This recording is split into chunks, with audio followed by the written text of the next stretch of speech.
¿Qué ha diferenciado a Haití del resto de los países de Latinoamérica en los últimos 150 años? Haití, marcado por la corrupción, inestabilidad política e instituciones deficientes, se encuentra en este momento, en septiembre de 2022, sumergida en un mar de violencia que parece no tener fin. Y es que bandas armadas se han tomado casi la totalidad del control de su capital, Puerto Príncipe, mientras la población se ha lanzado a las calles en protesta por un insostenible incremento de los precios de los combustibles. Pero ¿cómo se llegó a todo esto?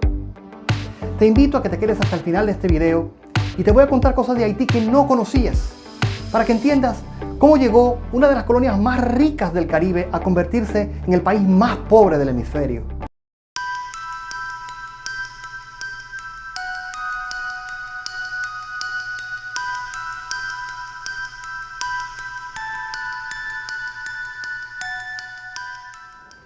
El asesinato del presidente de Haití en el 2021, Jovenel Moïse, ha puesto a este país caribeño en el centro de la atención mundial. Para muchos, este país caribeño, sumergido en la pobreza y con una población de más de 12 millones de habitantes, pareciera carecer de cualquier tipo de estructura productiva significativa. Hay gente que piensa que Haití es una tribu, y la realidad no es así. Aunque ciertamente Haití es el país más pobre del hemisferio, además de las remesas y la industria de textiles, Haití cuenta con importantes exportaciones de productos agrícolas como café, mango, cacao y aceites naturales. De hecho, Haití es el principal exportador de vetiver del mundo. No ese vetiver. Y si no sabías, el vetiver es una hierba aromática de propiedades exquisitas, ampliamente utilizada en la industria de las fragancias. Y aunque el vetiver es originario de la India, se estima que Haití exporta el 50% de todo el vetiver que se consume en el mundo. La agricultura, junto a la manufactura, ambos sectores relacionados a las exportaciones, representan la mayor parte del Producto Interno Bruto de Haití, que al día de hoy se estima en unos 13.000 millones de dólares. Y digo que se estima porque no tuvimos acceso a las cifras del ejercicio 2021-2022. Si alguien tiene esta información, por favor te invito a que lo dejes en la caja de comentarios. Pero ¿por qué, a pesar de contar con tantas riquezas naturales, además de un potencial turístico impresionante, típicos de la Hispaniola y del resto del Caribe, este país no ha podido desarrollarse en términos de educación e infraestructura? ¿Qué ha diferenciado a Haití del resto de los países de Latinoamérica en los últimos 150 años? La realidad es muy cruel. Y es que Haití fue multado con una deuda multimillonaria y absurda que estranguló su presupuesto por más de un siglo. Y te voy a contar todos los detalles de esto.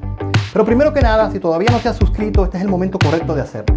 Abajo, donde están las opciones, primero le das like, le das a la manita, luego te suscribes y luego le das a la campanita para que te enteres cuando carguemos un video nuevo.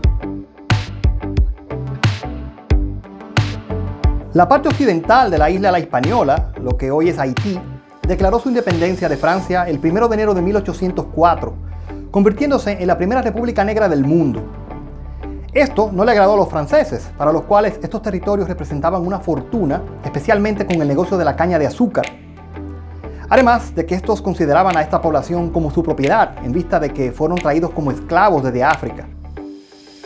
Después de sufrir los acosos y el temor de una invasión francesa por 21 años desde el momento de su independencia, y con el optimismo de haber invadido la parte occidental de la isla en el año 1822, la cual se esperaba que representaría ingresos importantes para el gobierno de Haití en manos de Jean-Pierre Boyer, en el 1825 el Estado haitiano firmó un acuerdo con Francia para pagar una indemnización de 150 millones de francos y así recibir de sus verdugos el reconocimiento formal como nación libre e independiente. Lo cual es considerado por muchos como el primer gran acto de corrupción en detrimento de la población de Haití, lo cual concluyó años más tarde con la expulsión de Boyer, el cual fue recibido por los franceses y murió libre en París en el año 1850.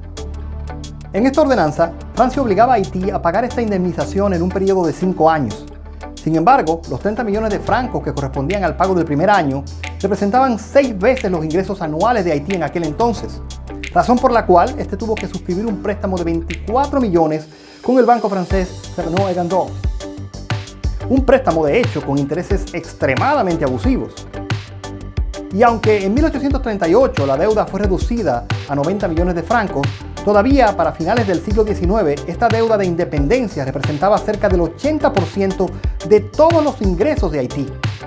Deuda que finalmente pasó a ser controlada por el banco francés Crédit Industriel et Commercial, o CIC, el cual recibió en 1880 una concesión de 50 años autorizada por el presidente haitiano de entonces, Lucius Salomón, para controlar las finanzas, incluyendo el Banco Central de Haití, y emitir estos la moneda haitiana.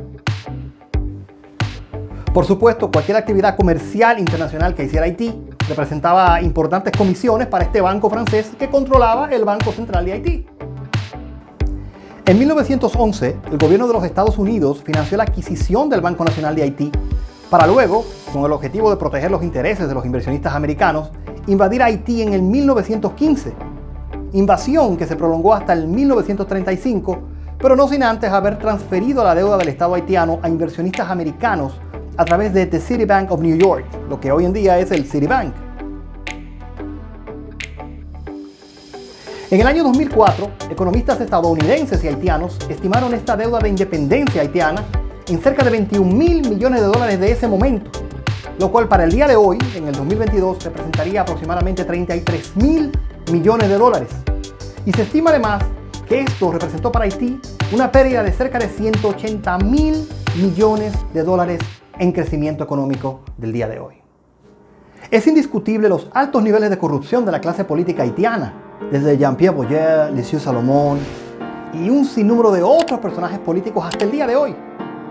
Y es que pareciera que todo el que llega al poder en Haití llega con un solo y único propósito, y es enriquecerse e irse al exilio. Sin embargo, la corrupción es solo un facilitador de acceso para el verdadero depredador. Así que no podemos olvidar quiénes fueron los que realmente estrangularon el presupuesto de esta pequeña nación caribeña por más de 150 años y condenaron a su población a la indigencia económica, social y emocional. Si este video te pareció interesante, te exhorto a que lo compartas. No olvides también darle like y suscribirte al canal. Que tengas feliz resto del día.